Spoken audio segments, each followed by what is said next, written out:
Test, test. Oh, good to hear. Cool, great. Great, are we still reading that, All right. oh, I know. I slimmed it down for everybody. Oh, very nice. Okay. Hello and welcome to the Arts, Culture, Education and Schools Committee meeting for September 9th. MCB4 has a hybrid policy that can be found on our website. Board members are expected to attend meetings in person unless they have a disability and or an extraordinary circumstance. Excused members and members of the public will still be able to participate virtually. Members who are joining via Zoom must leave their cameras on. This meeting is being streamed live on our YouTube channel and a transcript is being recorded. I'm Josephine Ishman. I'm one of your co-chairs, and this is Matt Green, and I'm also your co-chair.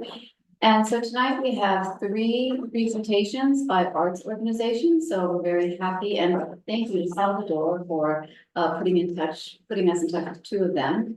And so before we get started on that, I just wanted to let everyone know that we are having a meeting with our school superintendent. And I believe that's on the 26th, correct, Jeff? Yes.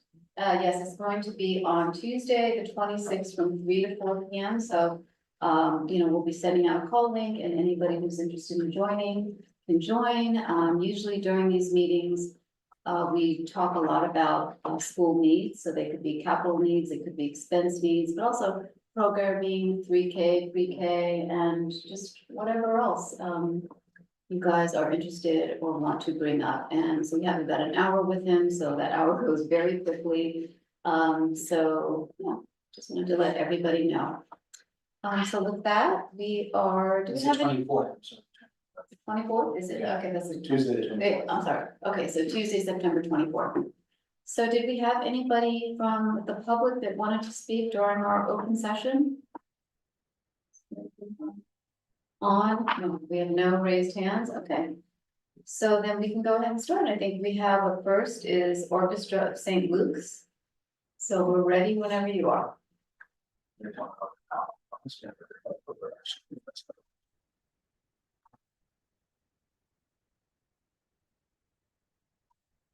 Derek, do you hear us? Hello. Nice to see you.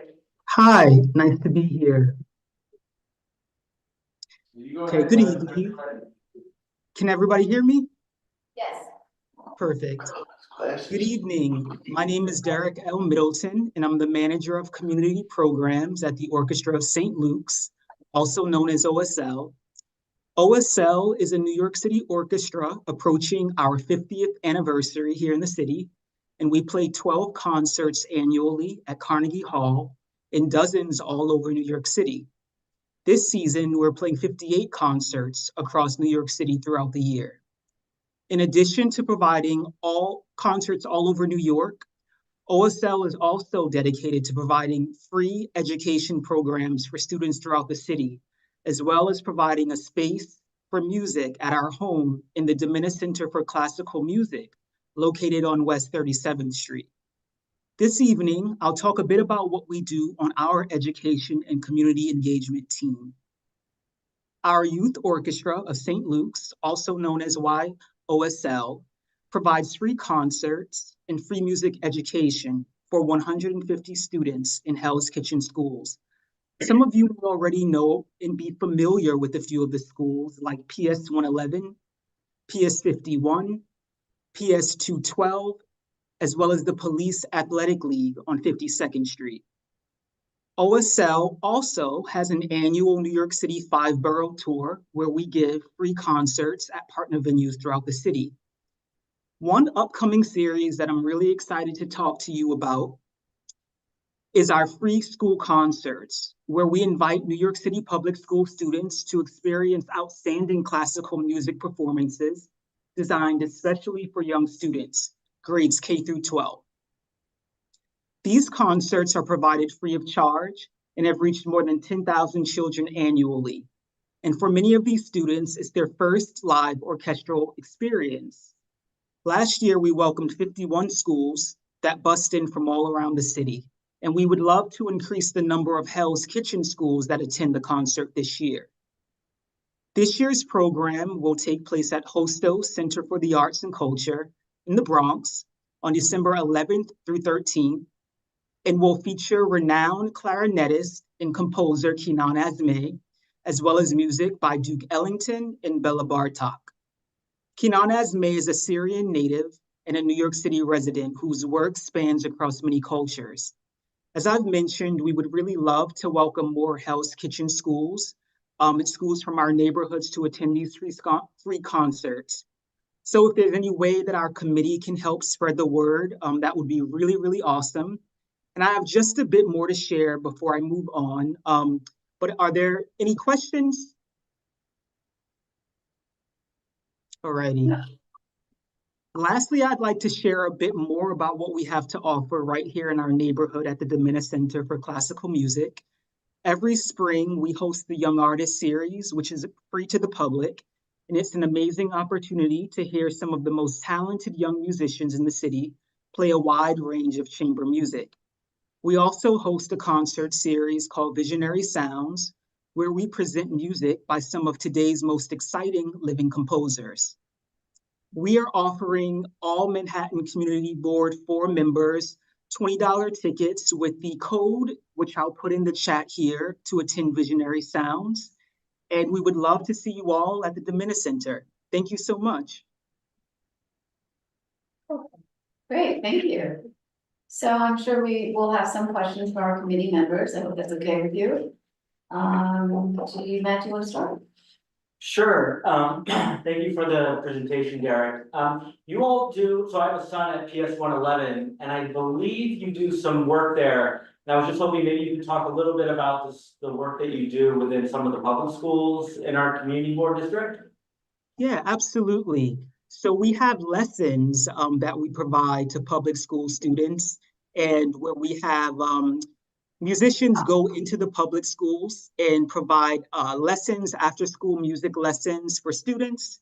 And they are also, they participate at the end of the year. They participate in a number of concerts where they get to perform for their parents and their school community.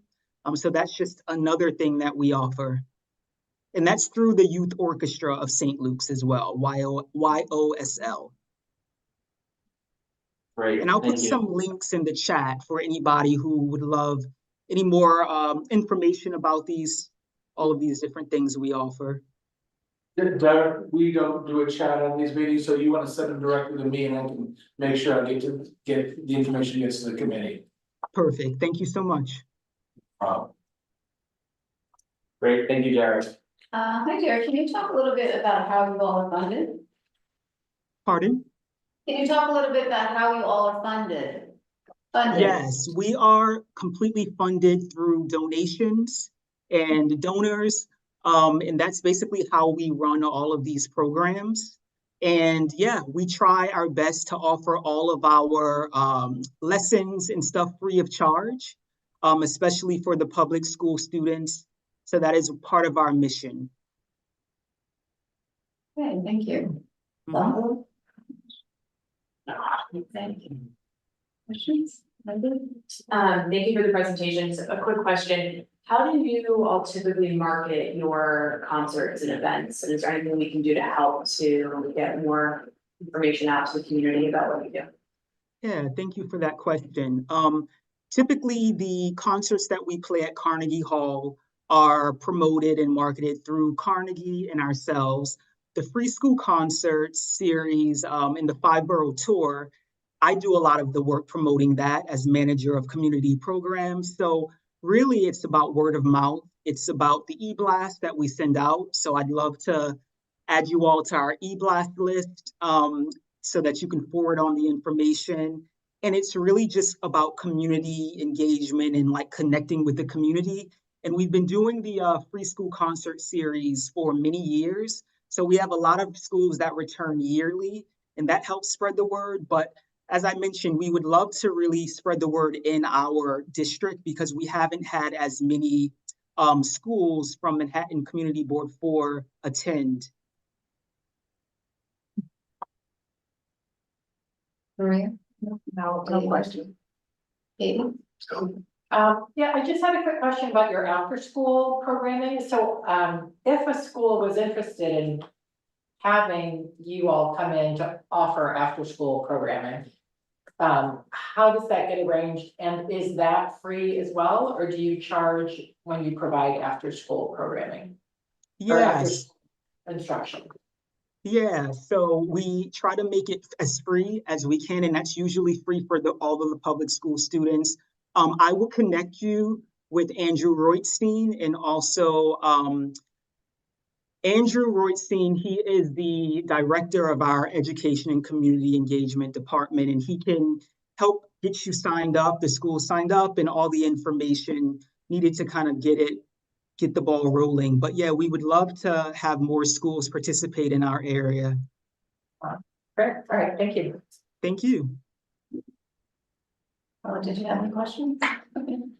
Yeah, how many kids are currently involved in the program? I guess in the orchestra itself, that perform, but also in the educational component? Yeah, right now we have 150 students, public school students that participate. And we're always hoping to expand and also to expand our roster of teachers as well, so that we can, offer this to as many public school students as possible. Sorry, one other question there. Does a school have to have like a music teacher that's there already? Or do you provide the teacher to come into the school and do the class? Do you just talk a little bit about sort of that relationship between your organization and the school and sort of what they need in order to start a music program?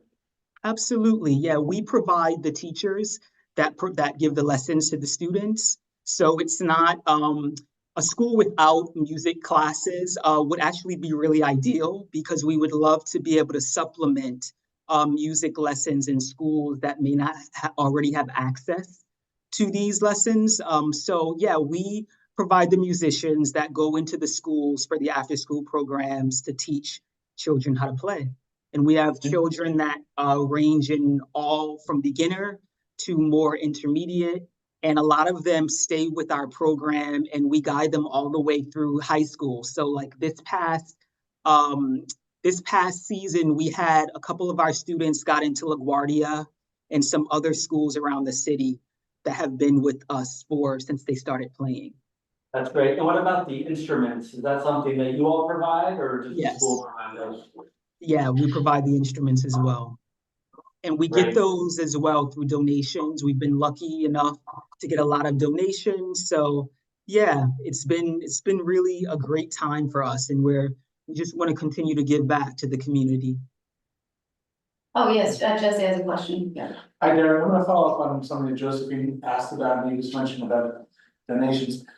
Besides the donations, do you guys apply for any city funding, even through DCA or discretionary funds for the? Yes, we do. Yeah, we also get city funding as well. Okay, so. Yeah, so I mean, I think what Josephine was asking about, I think what I was further asking about was because we're in our budget season right now, which is when we have to create our statement of district needs, and then also make specific budget requests to the city and its various agencies. So let's just say if your organization was specifically looking for funding this year or future years, it would be good for us to know that as well, so we could help advocate that. That's an official document that gets sent to the mayor's office, and to the council members. And so this committee does a wonderful job of usually highlighting very specific organizations, either educational or arts. And so this is one that does both. So yeah, it'd be good to know. So if you are, just let us know. We are having to make this final decisions next month. So if there are funding requests that you are currently making of the city, please let us know. Thank you so much. I'll be sure to get back to you with that information. I have one question. Yes, go ahead. So does the Orchestra of St. Luke's work at the Paul Taylor Dance Company? Yes, we do. We do. We do those performances at Lincoln Center every year in collaboration. And it's funny that you bring it up. Last year we did our free school concert series was collaboration with Paul Taylor Dance Company, and we performed Oriole. And we had the orchestra play with the dancers. And we also did a additional family night because it was so successful. We did a family night where we invited the community to come watch Oriole down at the Paul Taylor Dance Studio. Oh, wow, well, they're becoming new neighbors of ours at Hell's Kitchen Garden Yeah. District, so that's great. Yeah. Yeah, very excited to have them. So one thing that we can do, I think, you were talking about, you wanted to get more schools in our district to attend your concerts for free. So we can certainly get that information out to the PTAs. If you have like maybe a one-page document or a flyer or something that we can get out to them, I think that would be great. Absolutely. Yes, thank you so much. All right, thank you so much for your time this evening, and have a great week. You all have a great week as well. I look forward to hearing what else is going on. Okay. All right. Thank you. Okay. So up next, we have Jen Bradovich, and she is with the Print Center. So Jen, whenever you're ready. Hi, everybody. Thank you so much. I am going to do a little screen share here so you can learn a little bit about Print Center. And thanks, Salvatore, for bringing me to the fold here. All right, so a little bit about who we are. Let me just play this in slide mode. I'm not normally the person running the tech. Here we go. Okay, Print Center, New York. So who are we? This is just the front page of our website, and I decided to include it here because I think it gives you maybe the quickest visual representation of everything that we're doing at this small organization, Print Center. We are less than 10 on our staff, and our operating budget is under 2 million. So we are really ambitious in what we're trying to do. And I'm excited that we're chatting about some of the ways to kind of do some more community collaboration, educational collaboration, because we're actually turning 25 next year. And this is something that's at the forefront for us as we think about what to focus on for our 25th year. So this is this is very apt timing for us. But broadly speaking, we're a nonprofit that focuses on printmaking. And if you don't know what printmaking is, that's okay. Come to Print Center and we'll tell you all about it. And we think about printmaking in kind of broader cultural contexts and artistic practice, and as an art form that drives invention, collaboration, and access. So we do this by trying to be a center for everyone who is engaged with printmaking, curious about printmaking, has never heard of printmaking. And we do that through exhibitions, public programming, and educational initiatives that we're starting to get to try to get rolling in the new year. So this is where we are. We're at 535 West 24th. So we're right in the middle of this commercial gallery kind of super hub. And the reason that's very interesting for us is that we are not like the other galleries. If you walk down the street, you kind of know right away when you come into Print Center that you're in a different kind of place. We really try to run as kind of a mini museum model. And so we've got this kind of lobby when you first walk in, and then we have our main exhibition space, which is called the Jordan Schnitzer Gallery.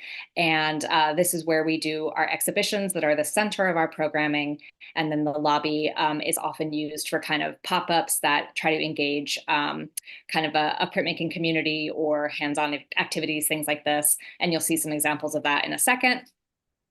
Here's just one installation image that shows the interior of the space. This is actually from our first show in the space. We moved into this location 2 years ago at the end of 2022. And although we're turning 25, I think for the most of those previous 20, 22, 23 years, we were kind of really we were really obscure. We were on the 5th floor of a mixed-use building on 26th Street, the Green Naftali building, and we were a really hidden gem.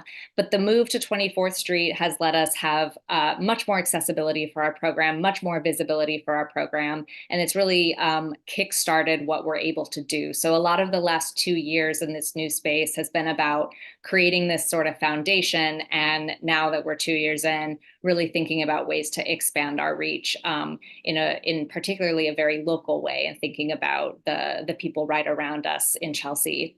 And then this is an installation image of our summer show that just closed. So we do 3 exhibitions a year, much slower than the galleries around us. There's wall text, you can read, you can learn. This summer show is our annual New Voices project. This is an open call that artists who are living all over the United States are able to apply for and submit with a body of work. There aren't any other requirements other than that you are engaged with printmaking in some way. And as you can see, sometimes our definitions maybe are a bit loose and interdisciplinary, but we find that very interesting. And then we work with guest curators who select a small group of artists who kind of become a cohort for the next 6 or so months. And they get this exhibition, they lead public programming, and they do, we fly them to New York if they live outside the city. We kind of create community among the cohort for this intensive period of 3 days around the exhibition opening. And then they work together for about the next 6 months, kind of virtually, to kind of be in conversation and resource share and use our network and our knowledge and resources that we're able to provide them. We pay for everything. They get a stipend. This is really about developing artistic talent in our field of print. And then this lobby space that I mentioned, there's exhibitions, and then there's what we kind of think about in our strategic plan as this idea of the hub. So one way that we kind of express that are these kind of pop-up projects or initiatives that try to reach out to, people who are doing projects that are really under the radar, or shine spotlight on people you might not know about, or who might not be able to have resources to have an exhibition on the middle of 24th Street in Chelsea. So one of those initiatives is this Publisher Spotlight program, which invites publishers who are not, who don't have booths at like the big fairs, and lets them kind of do whatever they want in the lobby for like 6 weeks. And this is a Publisher Spotlight from earlier this summer with Paul Maloney, who runs a shop in the West Coast, and he decided to give the space over to an artist, Demian Deneyashi, whose work was in the biennial this year. And Demian and Paul did this like takeover. They did this beautiful installation in our windows with these kind of political broadsides, really beautifully printed and installed. And then we were able to actually put a small press in the lobby there, which you see. And we invited folks to come do these kind of hands-on printing days where they could make prints with Demian and take prints away for free. So this is like one kind of initiative we do. Everything is free. Other types of public programs that we do are artist talks. We do those pretty regularly. We have one coming up on Saturday. We also do guided tours with little coffee hours, just like come learn about the show, get a tour from like an art historian or a curator or an artist, and have some coffee and chat. We also do sort of book launches and things like this, but they're mostly centered around the exhibitions that are on view. This is another type of public program we do that's really successful, like the Demian Deneyashi project, where we were able to turn this exhibition in the gallery into a space for what the artist Marie Watt calls printing circles, and the public was invited every other Saturday over the course of like 2 or 3 months while the show was up to come and make these printing plates. And then we were able to print them by hand, and you can see them installed there in the lobby. So everyone kind of helped generate this sort of growing and changing installation in the lobby over the course of the show. That was really beautiful. And here's just like a kind of detail of some of those images. And then, so these ideas are also what guide our kind of like baby education program that we're just getting started. And the reason I say that is that, we have so few staff. We don't have anyone whose job it is to work on education and kind of community initiatives. And so this kind of falls under my purview. And I have two museum educators who lead tours that educational groups can book with us. We have about maybe 25 tours per show that come through, mostly college age, but we're trying to figure out how to expand into different age brackets. And so that reaches about 250 people maybe for each show. So about maybe 1,000 people in a year.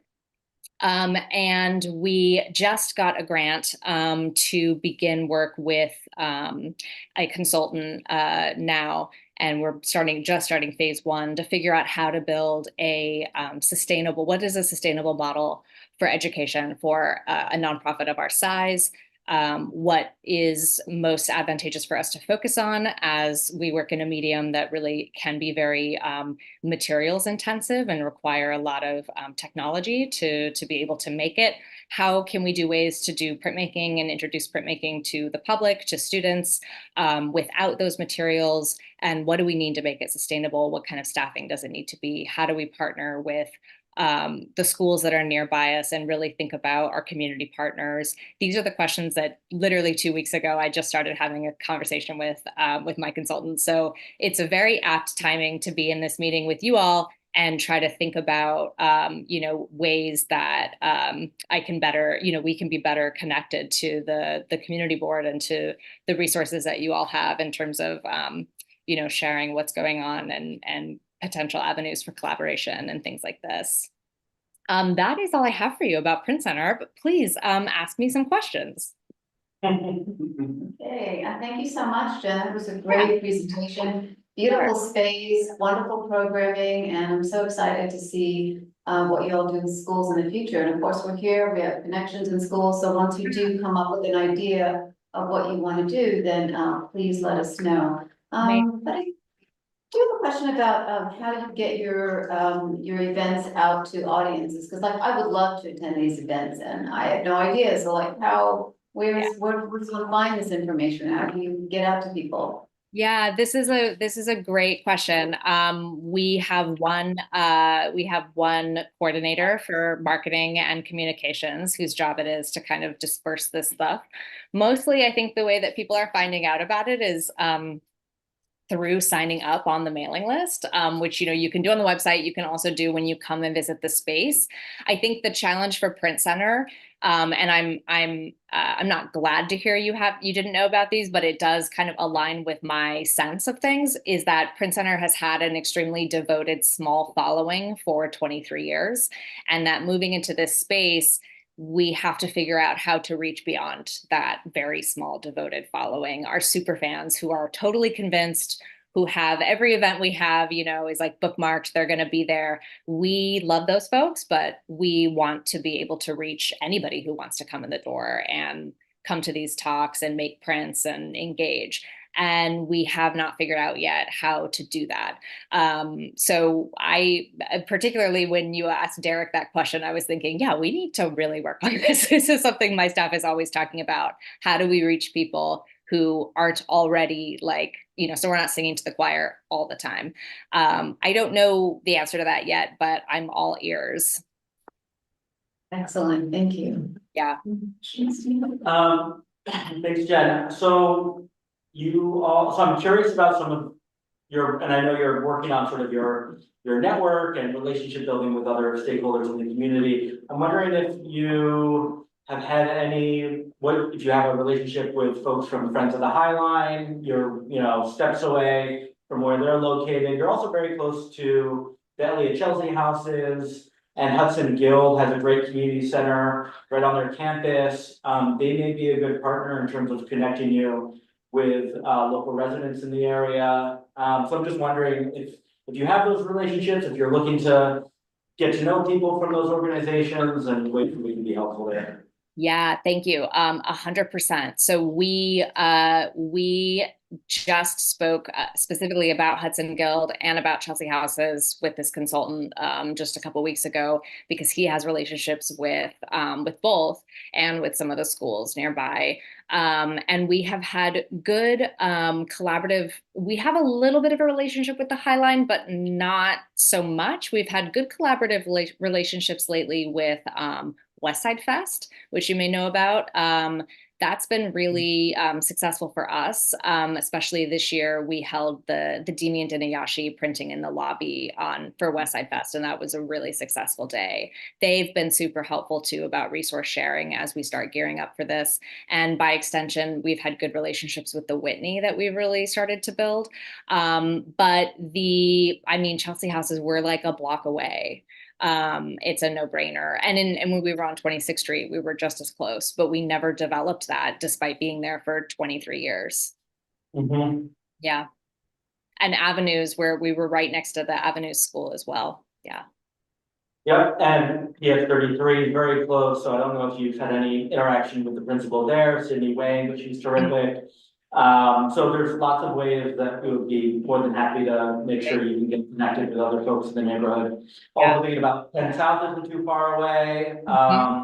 So yeah, lots of great opportunities. Excited to hear more about some of your ideas and how we can help support that. Yeah, I'm excited too. I think, that, like I said, those first 2 years of moving in and just figuring out like how to be in a new space was like stabilize.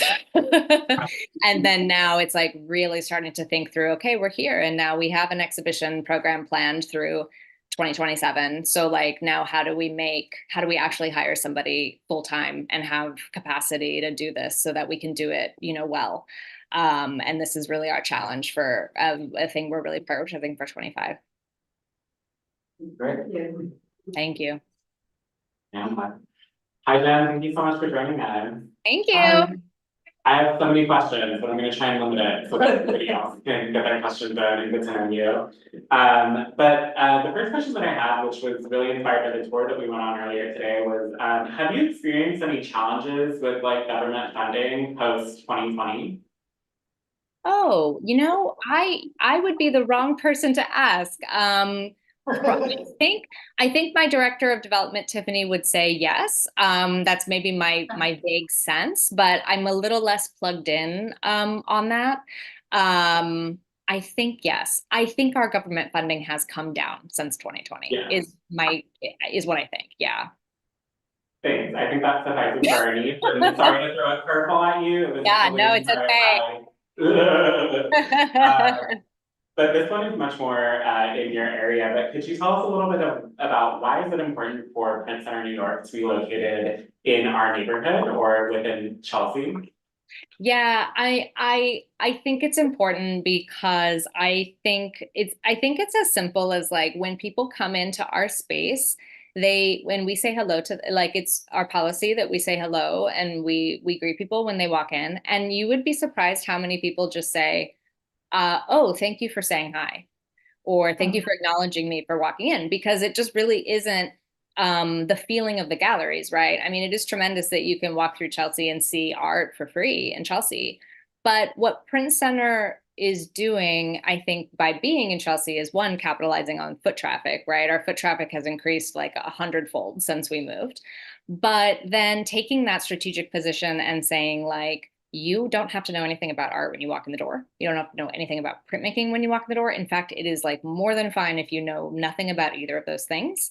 We are still going to greet you. It doesn't matter that you can't buy a painting, right? We don't care that you can't buy a print. We're not even selling anything, right? And that you can walk in and that you can ask questions and be in a place that feels approachable, and that the barrier to entry for enjoying art feels as low as it can possibly be, I think is like why it's very important for us to exist on 24th Street. Absolutely. And I think that sort of speaks to the generous nature of printmaking, which, with a background in printmaking, I can totally speak to, which you can obviously speak to better. But I'm wondering if you could explain for those of us who maybe are less familiar with printmaking, the importance of like the printmaking community and sort of the ecosystem it exists within. Yeah, I'm really glad you mentioned that because I was like, oh no, if I start with this, it's going to be like all over the place. But it is actually extremely important and really underscores like why we do things the way we do, which is that for folks who don't know, making prints is essentially at its most basic, you can think about it like a stamp. So you have something where often if you have a stamp that says Print Center New York, it's going to be written backwards and it's going to be raised up on that stamp. You hit the ink with it and then you press it on a piece of paper, right? And it makes a print. That's printmaking, essentially. There are a million different techniques to do it, but at its core, that's what it is, that kind of process of transfer. And especially when we think about printmaking and artistic practice, what we're thinking about is the fact that it does require a lot of like tools, machinery, chemicals, inks, process, space. Like you have to have a lot of stuff to be able to do it successfully. And in fact, you also have to be very technically trained, and not every artist has access to those things. So printmaking has always been, and especially since the mid 20th century, a way that artists and people who are really technically skilled and trained can come together and collaborate on making these art objects. And also it means that there is a really rich tradition of print shops that are community-based because everyone is pooling resources, right, to be able to access shared equipment and shared space. And so this kind of sense of like, print people are the nicest people in the art world you'll ever meet. There's kind of no like cutthroat, like it's just an extremely generous community based on kind of, I think, like a knowledge sharing and resource sharing because of the way printmaking is done and prints are made.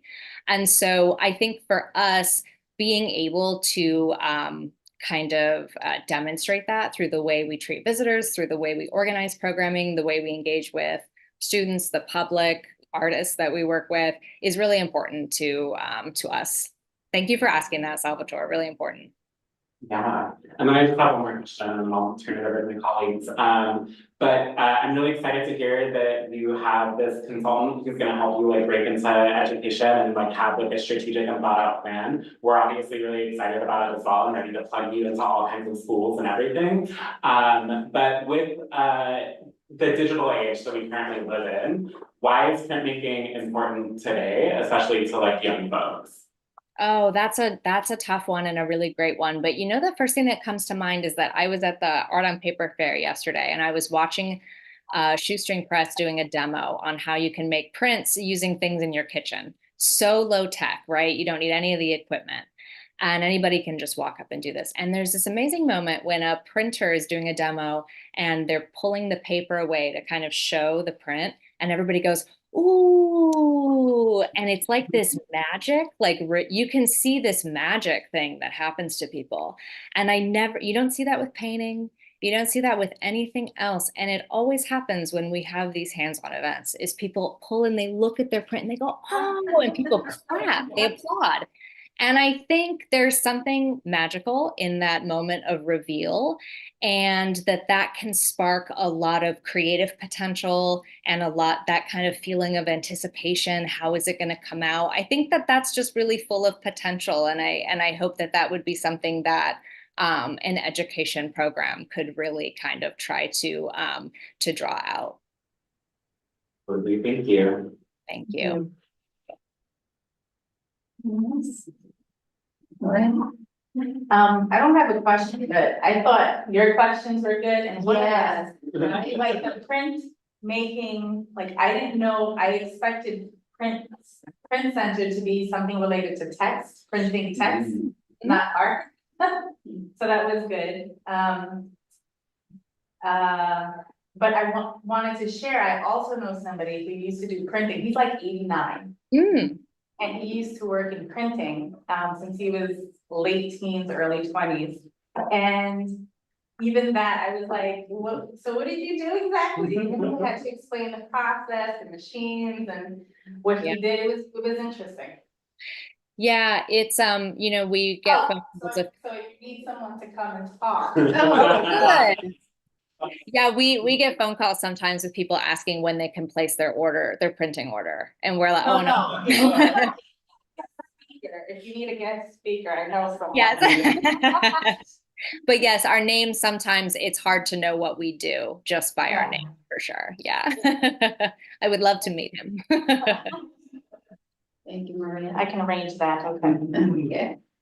Do you have a question, David? Well, your question to Salvin, here's another question, but you to them.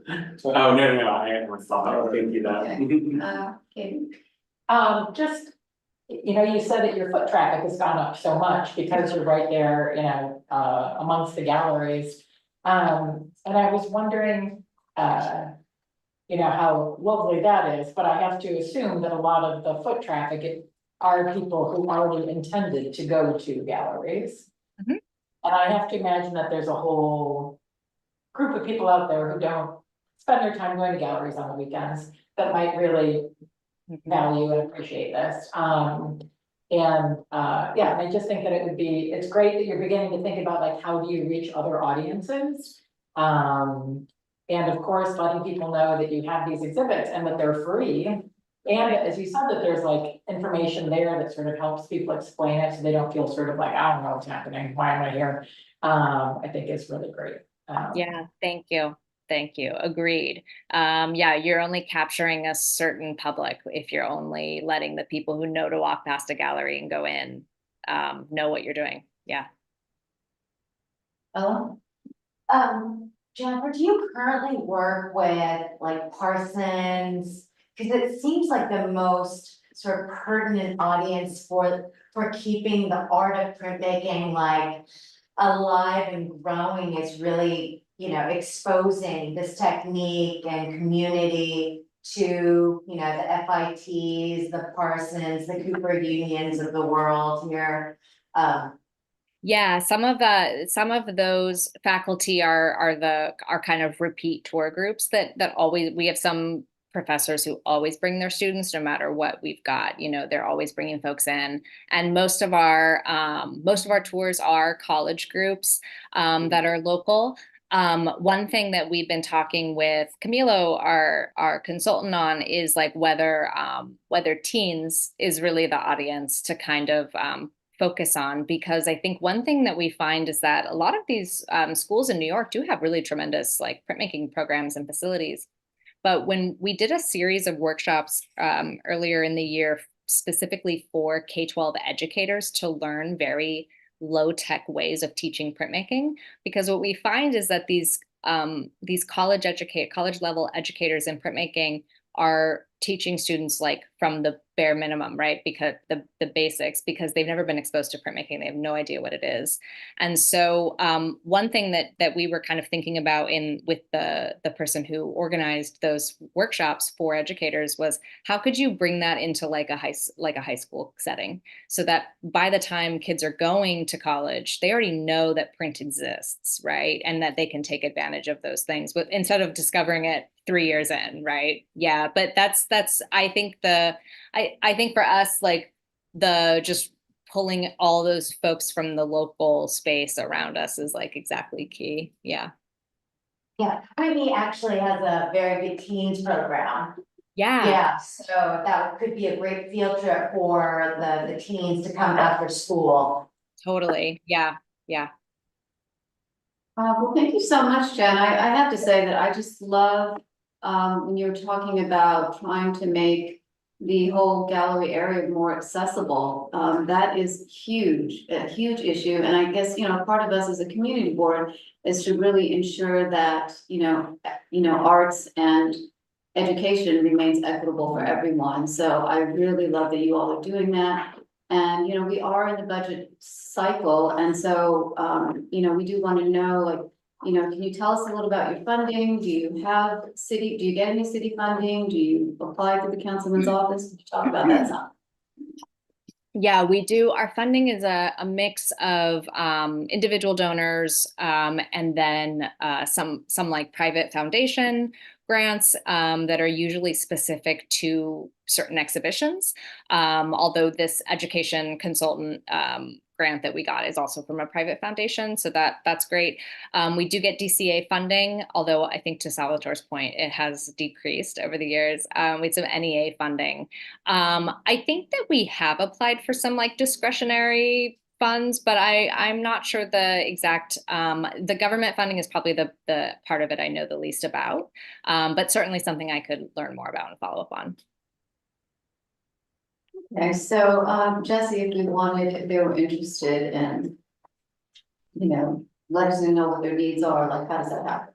I mean, I would suggest for both, the orchestra and for the print shop, and I mean, for the future or for the next presenter too.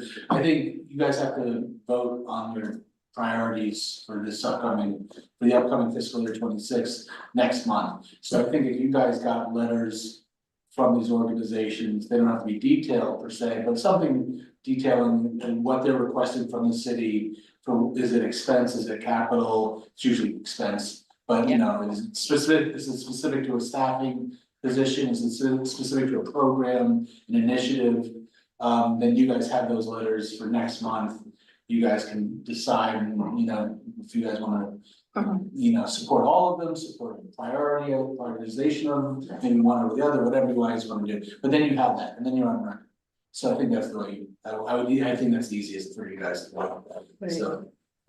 So yeah, something like that, Jen, if that makes sense for you all, you can email it to me, it doesn't need to be a formal, you're not filling out an application, you're not filling out discretionary requests with us, you're just letting us know what you're requesting.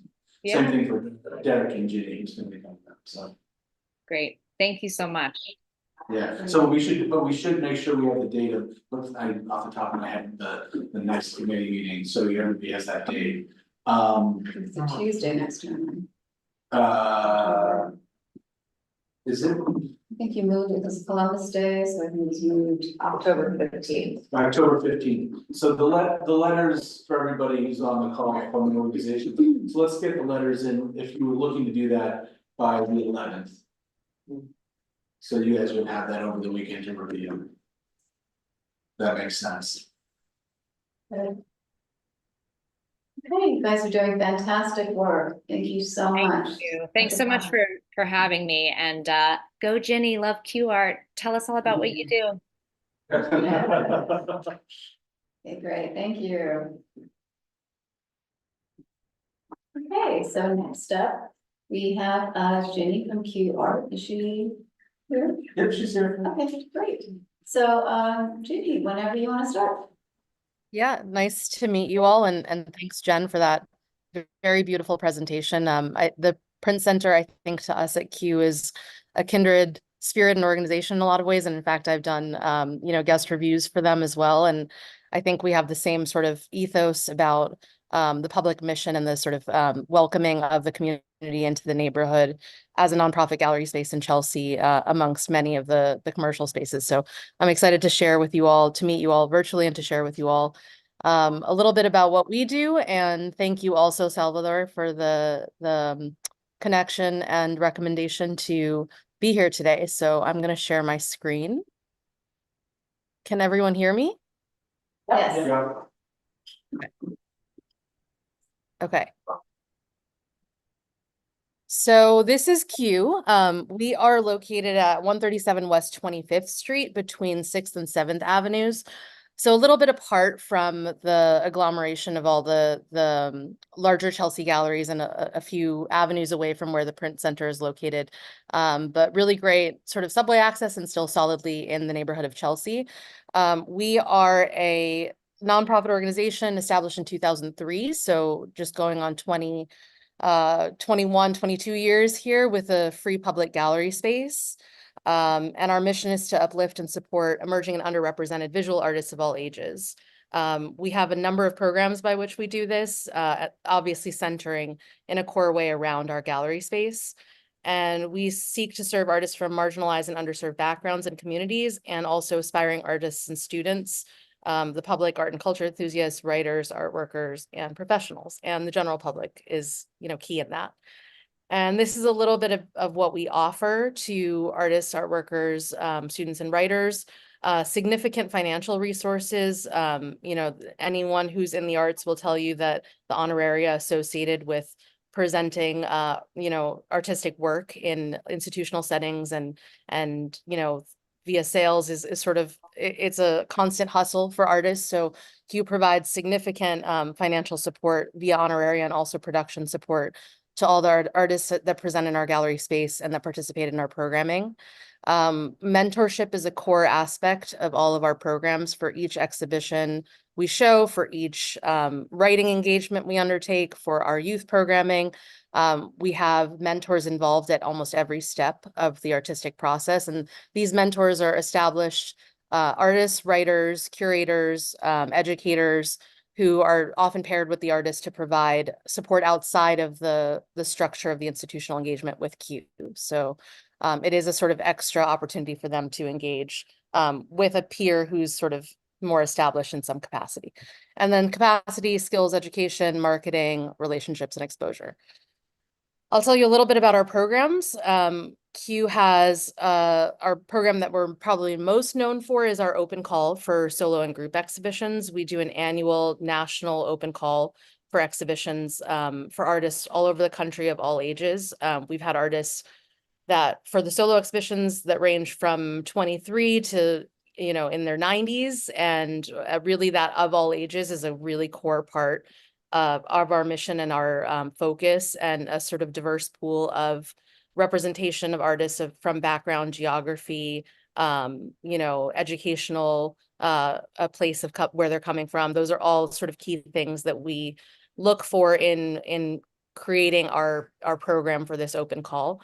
I'm going to just run through briefly a few of our recent open call artists and some little photos of their shows. This is a Miami-based artist, Cornelius Tulla, Pittsburgh-based artist, Linglin Koo with sculpture work, Brooklyn-based artist, Kelly Safia Maksood, Providence-based artist, Ben Allen, Brooklyn-based Chilean artist, Catalina Tuca, and Indian artist from Brooklyn, Sohel Bhatia. So these are just some of our recent solo exhibitions in the past year and change. And for all of these artists, this was their first solo exhibition opportunity in New York.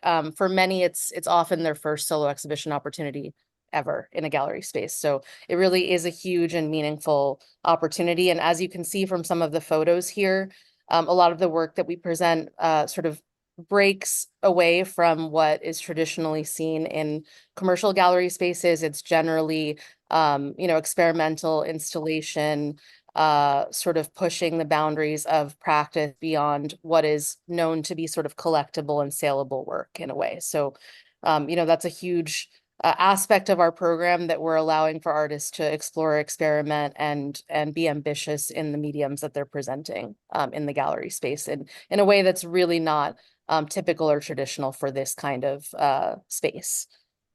We also do some public art programs outside of the gallery, also within Community District 4. This is public artwork presented at the NADA Fair last year with Linglin Koo. And we also have had projects on Governor's Island recently. We have one there right now, and we also did one last summer with one of our exhibiting artists, Cornelius Tulla, you can see here. One of our other core programs which is majorly important to the organization, is the Q Teen Collective, which is a free year-long after-school program for students who are sophomores or juniors in high school from all over New York City. The program is designed to expose them to an understanding of the art world beyond just studio practice. So the fall semester of this program is studio visits, workshops, tours, exhibition walkthroughs with professionals in the field and working artists. Often we're teaching them about the business of art in addition to practice and sort of methods of making. So that includes often things like insurance and appraisal, and how to do taxes as a you know, as a solo artist with an LLC. So, you know, it really is a comprehensive, expansive understanding of art as practice. And in the spring semester, they also curate and conceptualize and make work for a solo exhibition of their own work presented at Q's Gallery Space for about 2 weeks between our solo shows, which is a huge and major opportunity, you know, for students to be presenting work in this kind of environment in Chelsea. These are some photos of some of the students from our most recent cohort of the Q-Teen Collective, and their exhibition of work that happened in this past June. And there are also some photos of the process.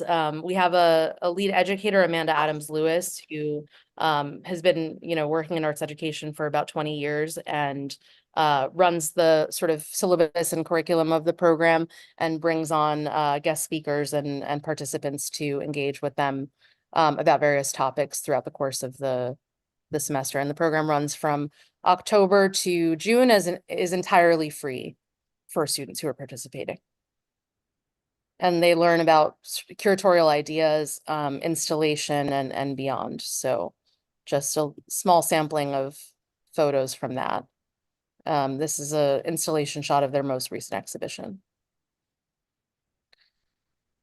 Another one of our programs is called the Art Critic Mentorship Program. This is a program for emerging art writers, which can be journalists, curators, scholars, individuals who are interested in exploring artistic ideas through the written word. For each exhibition that we do, we also run an open call for an emerging writer that's commissioned to write a long-form catalog essay for the exhibition catalogs that we distribute for each artist during the course of their show. This is just some photos of the covers of those catalogs. We've also recently been partnering with emerging graphic designers to create the identity and design assets and catalog for each show. And both of these get the writer and the designer also get mentorship as part of the opportunity, in addition to honoraria and the opportunity to present their work publicly to our audience. And these catalogs that include photos of the exhibitions, text, kind of are the sort of intellectual underpinning of a lot of the artistic work that's presented in the shows, are free and available for the public in the gallery space throughout the course of the exhibition and afterward. And then finally, we do a lot of public events and workshops. They take really very many forms, very similar to what the Print Center, Jen at the Print Center articulated. We do, artist talks, we do walkthroughs, screenings, book launches. We've had performances in the space. We've had food-based events. This is from a recent food-based event that we hosted in the space. We did a karaoke engagement at one point where the karaoke was projected onto the artist's work. This was a Filipino artist that was a really meaningful, cultural opportunity for him to have. We've had Brandon Lopez is an improvisational bassist present and respond to the work in one of our shows earlier this year. We recently hosted an herbalist who did a workshop for the public on ways to engage with plants for medicine, healing, and resistance in the space as part of the closing program for one of our solo exhibitions. So all this programming, much like the Print Center, all this programming sort of centers and is engaged around the ideas in the exhibitions. This is a recent performance that we did with Maria Veronica San Martin. This is a part of that same event. We hosted a food tasting with a chef from Chile that was making food that's based on the ideas of the geography of the artist's work from Chile. This was a sort of recipe share as part of the installation for one of our shows. We invited people to write down a recipe that was meaningful to them in their family and childhood. And a performance for that same exhibition. And these are just some additional photos of recent programming for our exhibition that's on view right now by Sohel Bhatia that I encourage all of you to come out for. It's about domestic labor in the kitchen and deals with kind of mourning, grief, gender, and sort of this performance spaces of the kitchen with a lot of work that is that has movement for sculpture, which is in some ways sort of rare. So really interesting and dynamic work, and we'll be doing some activations of it as well. And thank you, Salvador, for coming out to the opening. It was great to see you there. Just a little bit about our impact. So, our goal here is to create really just exciting and thought-provoking exhibitions and events that are dealing with contemporary issues that are exploring themes and ideas that are relevant, socially, politically, ecologically, and to sort of expand the body of knowledge of both the arts world and arts public and the general public on the creation of these sort of ambitious ideas and forms. And we also are a space that we greet everyone at the door. We ask them, if they have any questions. We try to tell them about the making that's involved in all of the work. We really seek to be a space that is welcoming and expanding public thought and knowledge around the arts. And we also have informational text, catalogs, press releases, text-based content for those who don't sort of easily engage and walk into a gallery and know immediately what to see and how to see it. We do a lot of work in guiding and expanding understandings for those who come through our space, which is especially important to us, not being sort of in the heart of the Chelsea Gallery District. We are sort of at an interesting nexus at 25th Street and 6th Avenue of many different demographics and flows of people. So it is really important to us that we are we're an open, accessible, and public space, and everything we do is free and accessible to the public. And then, the impact for artists is really significant. A lot of these artists go on to have, major opportunities that can only result from this kind of opportunity being part of their sort of portfolio and intellectual kind of capital of the work being presented in a solo exhibition opportunity. And then, these might be for the question period, but this is just a little bit of our challenges and opportunities. It has definitely been a challenging time in terms of the funding landscape, particularly post-pandemic. And we're seeing, a decrease in both the number of donors and sort of quantities of donations being given. We are a 501c3. All of our funding comes from public sources. We do get NEA, DCLA, and NISCA funding from all three cultural agencies, but that comprises less than 10% of our budget. So all of the rest of our funds are raised through, donations and events. And visibility is certainly something that we're, always thinking about and always trying to expand and get attention, whether that's through sort of press or marketing materials or participating in collaborative opportunities with other organizations to sort of share in networks and resources. And then just some opportunities to sort of showcase alternative forms of practice. And I think one of the key elements of working with CUE is really the very high and robust level of dedicated support that we provide to artists in every step of the way. And if you ask any artist that's had a solo show at CUE, I think it's sort of groundbreaking in the institutional world to have that kind of support, from the writing to art installation to curatorial ideas to kind of sharing with the larger community and the public. We really create a sort of ecosystem. We try to create an ecosystem around each of their shows. And I recently had an artist tell me, I'm the first person to hate on institutions, and I have nothing negative to say about CUE, which for us is a huge win, I think, in a lot of ways. And then an opportunity for partnerships and collaborative events and programming with others in the neighborhood. And we haven't participated in sort of opportunities like West Side Fest and other things that are, happening in the district and in the neighborhood, and we would love to do more of that as we move forward. I'm also, so relatively new to the organization. It's been about 2 years. So a lot of this is work that's been kind of ongoing and part of our strategic mission, in being more expansive about our external engagement in a lot of ways. So I'll stop my share.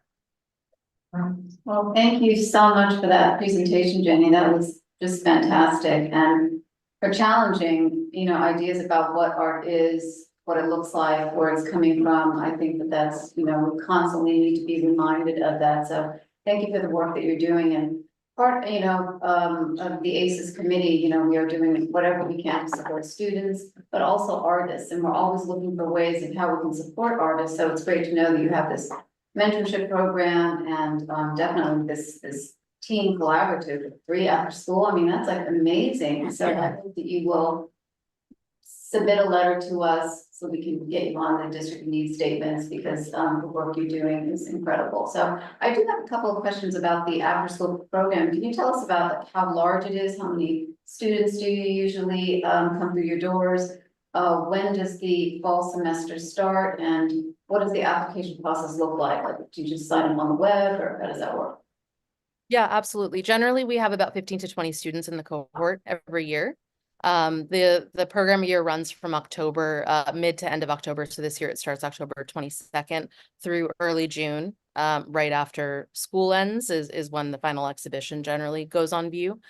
And our application process is we have an application form that we put out a call for applications, and we also share with an ever-growing list of educators, teachers, administrators, principals, those involved in arts education all over the city. We have a list of about 5,000 contacts that we put it out to every year. There's research, and that's a growing and ever expanding list. And we also ask students from past alumni years to share information with their schools and their peers. So it does have quite a bit of reach. I wouldn't say it's an incredibly competitive application still. We have 15 to 20 students in the cohort, and we're really only getting maybe about 30 to 35 applications a year. I think it is a program that could, with additional resources, have even additional sessions if, I think 15 to 20 is a sort of maximum number for a cohort or a classroom size, but it is something that could be expanded if there were that opportunity to sort of have more reach and resources to take on additional sessions of it. Right, thank you so much. Yeah, I was also curious about the Teen Collective. It sounds like a really great program. So if the application deadline is September 20th, is that still open? It is still open, yeah, until September 20th. Okay. So yeah, I mean, if there's anything that the community board can do to help with outreach locally to schools, we'd be happy to, distribute the application, any materials that you have about that, just to get more local outreach, if that would be helpful for you. So it just seems like a great program.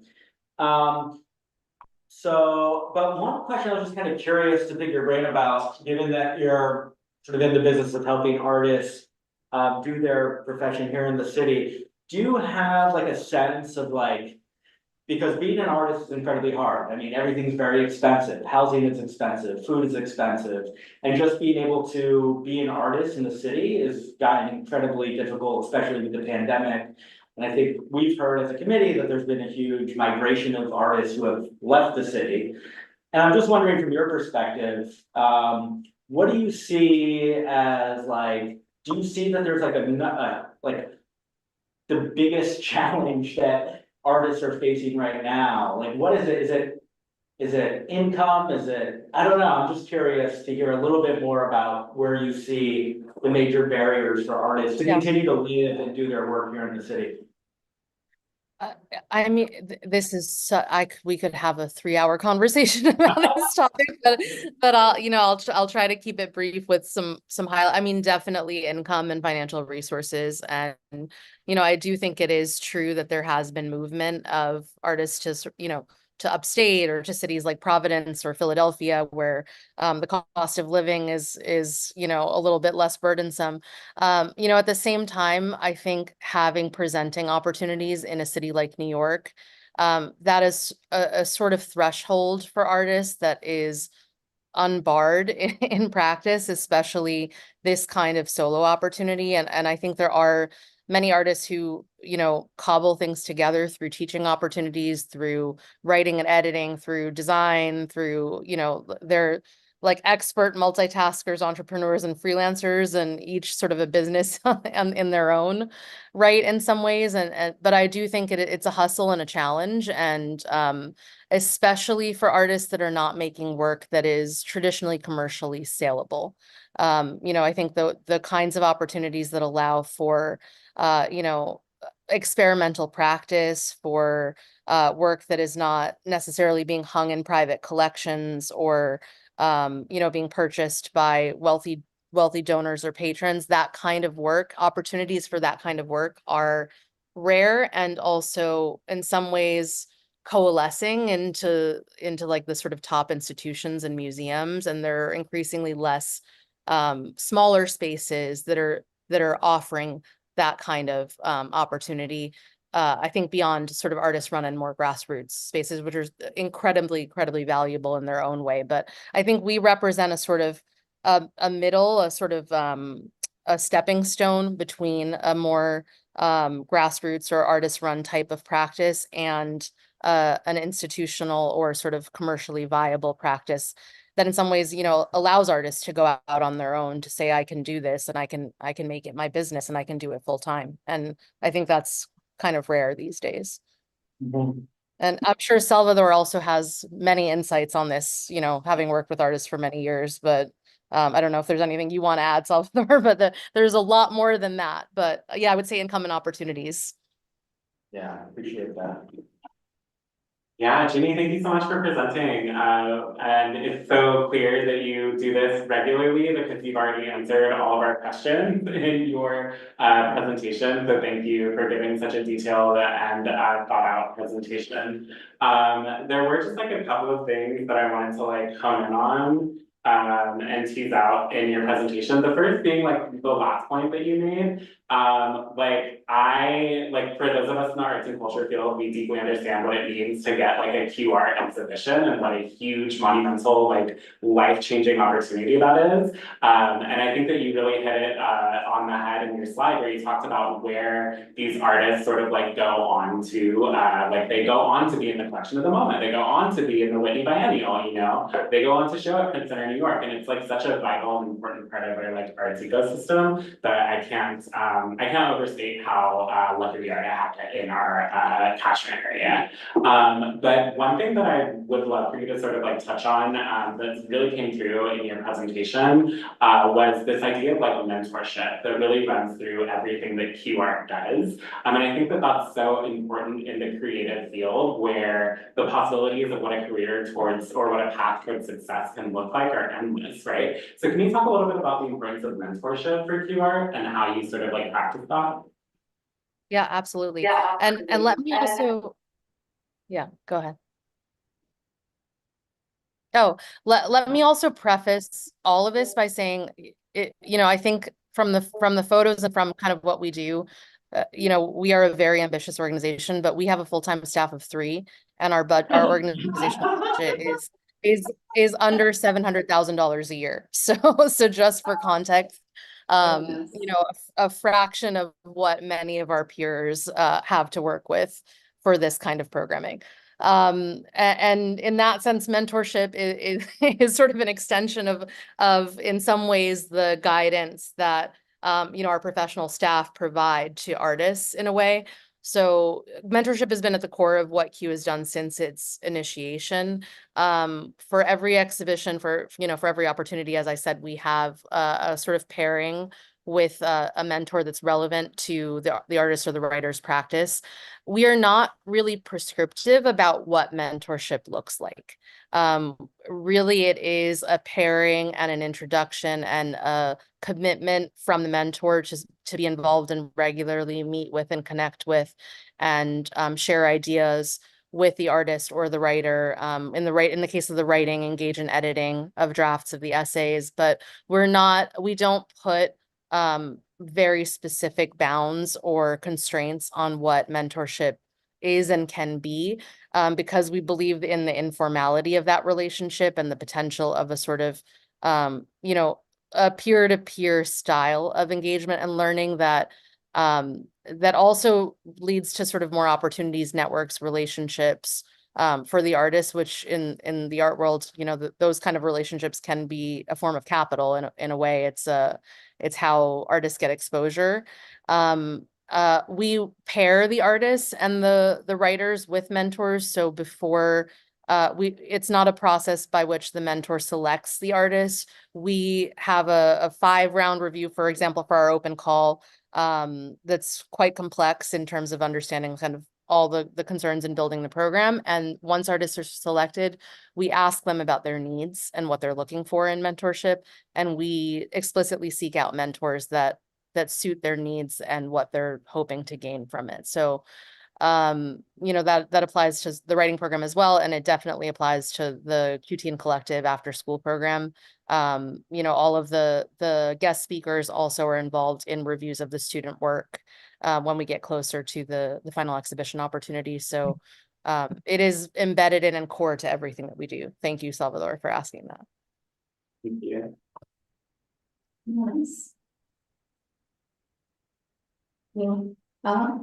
Just more of a comment. This is my first community board meeting, and just hearing all three of the organizations, it's like, it's really about access to art and the good work that you're doing. And so I'm quite inspired to be here and to be at this table to be able to support and see what we can do to just kind of get the word out. Because this is such a great resource for our community. And a lot of people just don't know about it. I mean, I've lived in New York for 25 years. This is the first time I'm hearing about Q-art, and I'm engaged in art. I mean, I love it, So thank you. Yeah. Great. Okay, well, thank you so much for your time, and we hope to be hearing from you in the next one. Thank you all, and thank you for the important work that you do. And I actually have a background in urban planning and have participated in many community board meetings. So Salvador, I think that's a little bit why I anticipated some of the conversation here. But it's so important what you all are doing, and thank you for all your work for community board 4 in the district. Thank you. Thank you, Jenny. Thank you. Thank you.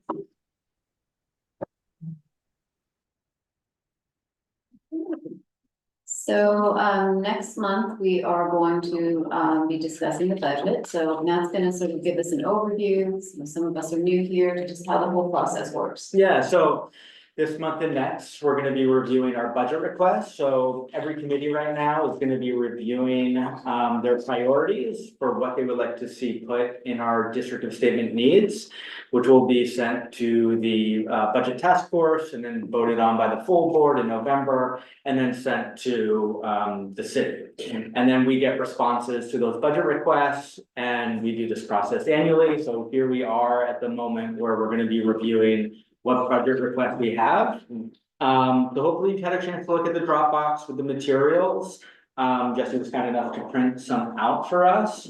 And just to give you sort of an overview of the requests that we've had, so they fall into 2 basic categories. One is capital, which is things that can be built, renovations, the brick and mortar items, which we typically have a lot from, especially from our schools.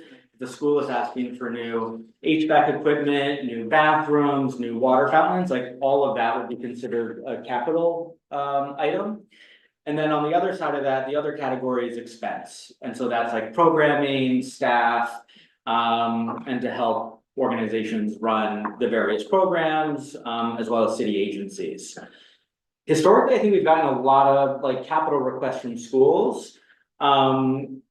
We would love to get more art organizations. It's great this month that we've had 3 really terrific organizations, and hopefully we'll get letters from them to know more about what their budget requests will be for next month. But I think for the purpose for tonight is for us to start to review the items, because some of these things have been addressed in the last year, which is great. So we can kind of check those off. And then we can kind of reprioritize the things that are still either underfunded, not funded, or perhaps there are new items that have come out from our committee meetings over the last year that we would like to see added to our list, both capital and expense. So I'll pause there to see if there are questions. Kate. So, I was wondering, and I think this is a little bit messy, because I know that our sort of tradition is that we look at past requests, and we also look at just the letters we've sent the last year to see, what we might want to be adding if it isn't on here already. But then I was thinking there's a new issue that I think we haven't discussed. We're not on the record. Yeah, I'm just wondering what do we do about something like that? Or, so for example, so the thought that, or the issue that's come to my mind is this issue about the cell phone bans that's supposed to go into place in the schools, right? And they're saying that maybe it'll go in place in February. And one of the issues they've talked about, or a lot of principals have said, is because apparently the principals don't anticipate getting funding to come up with, and the principals have been told that they just have to come up with whatever the plan is for their school. And so, some schools use these bags, but it's like $25 or $30 a bag. And so I was just wondering, like, we know that this is an expense that's coming up that the schools probably will need help with, and right? But I wondered, like, should we be reaching out to principals this month to see if they wanted us to do something about it, so we can write a letter next month and then, you know what I mean? Like, I don't know what the process is. Yeah, so thanks for bringing this up. So we were hoping to get DOE to come to talk about this new policy this month, but as you just noted, it's been pushed back and it's a bit of a moving target as far as where this policy is gonna end up. We do have our call with the superintendent in 2 weeks. And so we're really hoping that through that conversation with Superintendent Kelly, like, we'll be able to get a little more information about the needs in our district, whether it's the cell phone ban or there's some major capital projects that schools may have. So I think everyone's sort of in the dark a little bit about what this policy is gonna be, where it's gonna end up, how much discretion schools are gonna have to do this, and like what the funding, like what the budget is gonna be to collect phones, or what that program may be like. So it's a good question. So I'm hoping, like, through our conversation with the superintendent, we'll be able to raise that and see if there's any more information we can get. By the time we meet again in October, perhaps we can have a more, detailed information on it. The superintendent is only the superintendent for K through eight, right? Correct, right. And I think this is, I mean, obviously it'll be an issue there too, but this is clearly gonna be an issue for the high schools. And I guess my question is, what effort should we put in to get input on the high schools? We could also have a call with that superintendent. We did once, remember him? I think it was like, we did have a call with him once, and we could do that again. I think it would be easier to do that, because we have 20 high schools. It's just gonna be difficult. And, we are in communication with maybe 2 or 3 on average. But it might be just easier to have a call with them. I think also, we can see you can join the call in 2 weeks if you guys want, unless you wanna keep it separate. But I also think if you wanna create a list of questions such as that could at least, we can forward that on, Sort of so- ahead of time so they can be. Right, so even if Kelly Yes. isn't gonna be the superintendent dealing with that particular topic as much as the other superintendent would be, he could certainly be able to, if we send him the questions in advance, be able to provide some sort of further detail on it, whether it is something that principals are concerned about now and here now, or they're not going to think about it until they actually get the policy. And hopefully they'll come up with a policy that doesn't make the schools Right. without funding. And so, yeah. Like, I feel like, Right. but it's a good example to use, because there's many other things that we still don't know that we'll still get, we need information on. And So, creating like questions. Yeah, I think that would be helpful. And the one other thing just to add to that is that what we did last year, different than the years that passed, which I think is much more helpful, is that I basically take. What I'm gonna have ready for you hopefully in October is I take the individual capital requests that we made for each of the schools.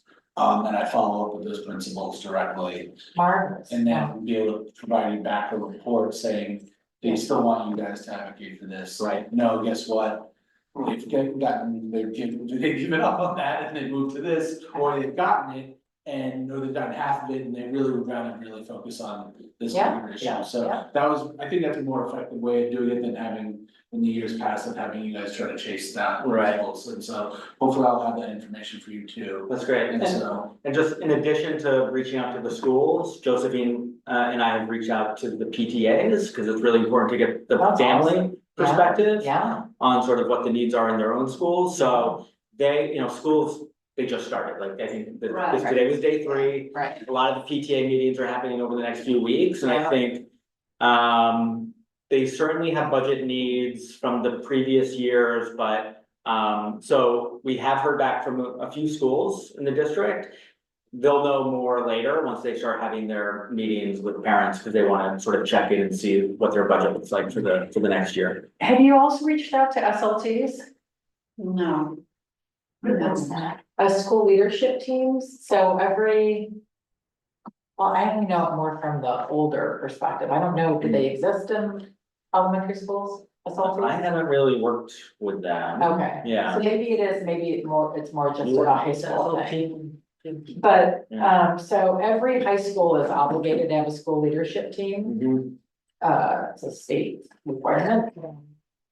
And it has like the principal and the PTA members, and it has to have student reps, and it has to have faculty reps, so, and they meet monthly, and so it's a group that sort of is comprised of, everybody. Yeah, exactly, but for the high schools, and so I guess, like, if you're reaching out to the PTAs of the younger schools, then maybe sort of the equivalent would be to reach out to the SLTs of the high schools and just find out, I don't know, just That's about. actually a really good idea, because I feel like with the high schools, the PTAs tend to kind of peter out, like they just don't.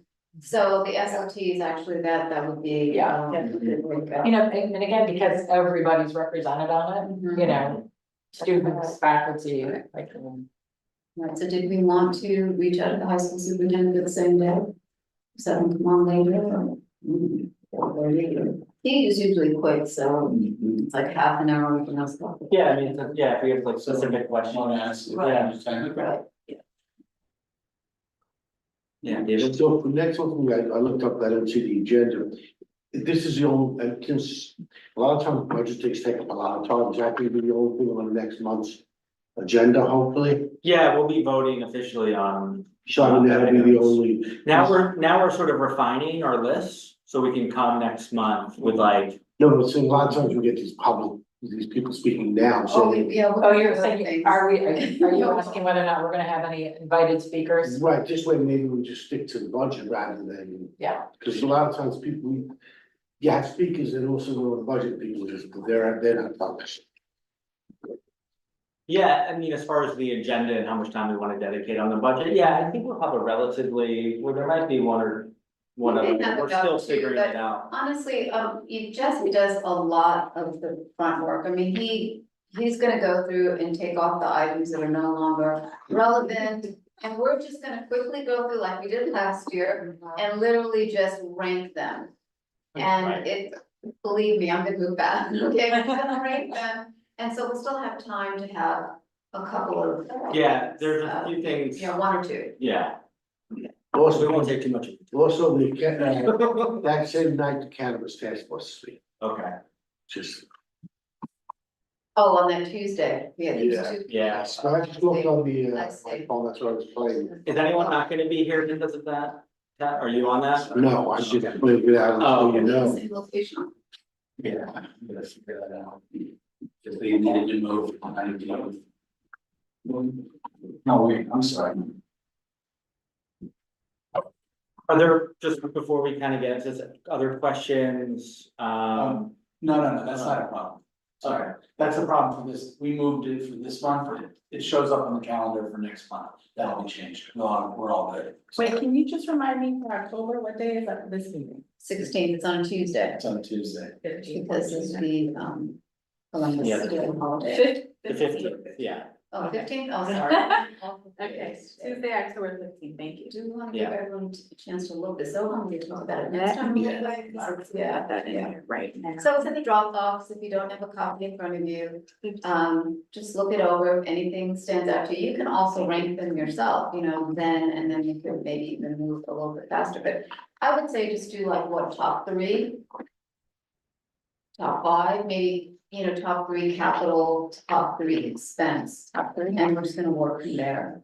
And it's a good point, Katie made. I did not get a chance to look at our past year's letters, so I'll do that. So if there's anything that's new that we specifically have to get funding, plans, we can add in there. And so Yeah. that can also be included in conversations. Libraries and everything. Yeah, the English learning path, like we've continued to advocate for that. We did another letter on that one.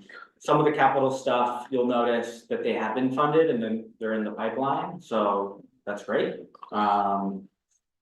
Yeah, there's continued support is also for the capital. Yeah. So that's something if we wanna, it's not fully done or it's in the works, but we don't wanna use up our top three priorities with something that's, half funded. Right. Yes. You can put it under continued support.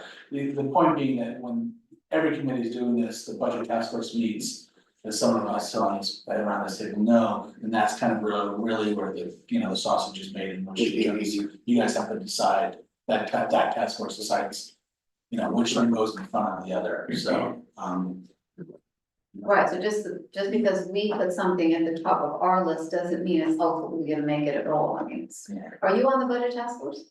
Or are you smiling like you No, are? and I know- Okay. I know what it's, I'm not on it, but I know what it says, I know. And so you'll see, and just to clarify, this priority is the overall priority of the entire list. exactly. So the priority isn't our priorities, this is the priority of what the community board ranked these items at From last year. from last year. Yeah. And then, so for the organizations we heard from this evening, we're not gonna make any motions about tonight. We would wait to get more information and make the motions about next month. We would need to get like, And then also include them at the same time in the possible, We have a very quick discussion, maybe, Yeah. if they send their letters, and maybe Jesse could forward them to us, and so we could read them in advance and see, and just get an idea in our heads, like, I mean, so like last year, you guys, I think Matt pointed this out, you guys sort of did the catch-all for all the cultural, right? I noticed that, You guys have funding for DCA, right, general funding for DCA, because we know the agency always, but specific, and then you, at the end of it, you said really specific organizations that would like to make sure that it gets that funding. So, I mean, you could do something similar with these organizations tonight, or other organizations that we've heard previously over here. Or if you guys truly decide, guess what, this one organization, stand out, needs to be a separate request. The rest of them can be in this pot, and sort of a bundled pile, then that's something you guys can decide on. right, so on the expense list, the last one is sort of that catch-all. Where it is talking about DCLA funding. We ask that you continue to provide additional funding for these organizations, and then we called out like Hudson Guild. And a few other organizations that we had heard from last year, so we could do something similar like that. Well, a hand up from the public. We good? Oh, yeah.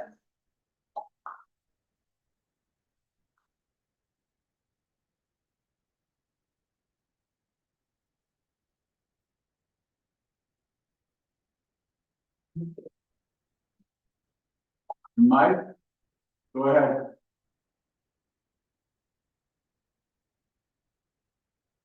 You're muted.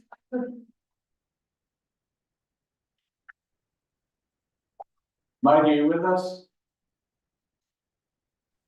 I'm sorry, I was muted. I started talking. Can you hear me now? yes. Okay, I have a couple of related items based on what I've been hearing tonight.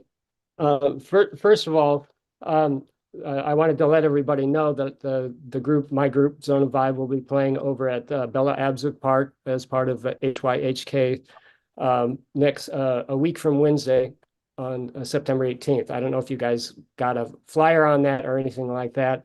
One of the questions I have is, does CB4 have any place to post that kind of event? Does that stuff posted anywhere or not? So they're hosting it? Like an Event. Yeah, it's free, Mike, right? Yes. Yeah, we could definitely post it. You wanna send me something, we'll get it out there. Okay. Yeah, it's at Bella Abzug Park right outside of Paradise. And it's something that I've worked on trying to promote.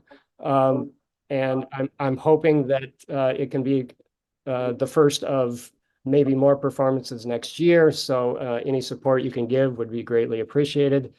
Along that same line, I have behind the scenes for a long time kind of mentioned some ideas of promoting groups, local groups in the area here in Hell's Kitchen. And listening to your budget talks tonight, I'm wondering if that's something, if I was to work with HYHK, for instance, is that something that we could put together a proposal for to have budget consideration for? And if so, how would I go about doing that? How about we talk offline, Mike? I think it would need, again, you would be requesting the funding from the city. We wouldn't be directly providing it. So if you and, let's say, a partner of a bid, you know, either like a bid or something else like that, wanted to submit a funding request for discretionary, let's say to your council member or to an agency, and you let us know about that, that'd be fine. So, but that would be the route you'd want to take.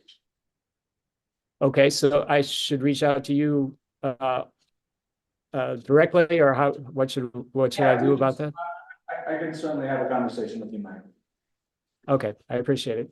That's all I had. September 18th, Bella Abzug Park. Great, That's wonderful. Thanks, Mike. thank you. Yeah. So, yeah, so between now and our next meeting, please take a look at the materials in the Dropbox. We'll go back through some of our letters where there are specific budget requests. And we'll come back, refine sort of our priorities for our next meeting, and then we'll take a vote on our budget items, and we'll take it from there. Any questions? Great, so motion. Actually, can I just on the budget stuff? Oh, yeah. Is there more information than what's included here, like as in how much they're requesting or? So typically these should be accompanied by some type of letter or something that we've written as a committee, so there's probably more information in that. But if there's like a specific, is there a specific item or just generally? I just, in order to like, some of it is like, Yeah. it's a lot for, not enough information for me to rank Understood. order it. Yeah, so a lot of these should be archived on the website, right? Yeah, I mean, sometimes we have material on our website will not always have numbers to it, because we really don't kind of. Yeah, especially with the capital school stuff, because it's all in-house to DOE or SCA. Right. The budgeting around that is as Matt knows very well, you know, balloons to numbers that we couldn't even imagine them to be around, so we don't really worry about the numbers, we worry about the topic. It's more topic focused than that. If an agency or let's say nonprofit comes specific, I wouldn't be surprised if the groups that are coming, that are gonna be sending the letters from tonight, most likely would ask for more specific detailed stuff, saying staffing and there would be this amount of money or whatever. But there are times when they don't, and they say, this is, we're applying for a program that is gonna have 2 staffers and it's gonna do this, and this is what our goal is, and. You know, if we find that to be a worthy goal, then we're not gonna necessarily get into that financial level of financial detail. But if you're looking to get more information on a specific item, like just reach out, we can do some digging and see if. Yeah, that's for sure. If there's a specific item, it's a little bit easier to go item by item, than to, you know, case by case scenario, but try to get you some information on that. Thank you for your enthusiasm about Yeah. that. Yeah, gonna help us. Join the budget task force. Yeah, I did, I'm chilling. Oh, excellent, okay, great. I have volunteered to join it as well, so yeah. I'm trying to give up. Not to make everybody laugh. It's not always fun, it's not always fun. There's something. They're like- on the floor. Yeah, I think someone was asking for a motion. Motion. All right. All right, thanks everyone.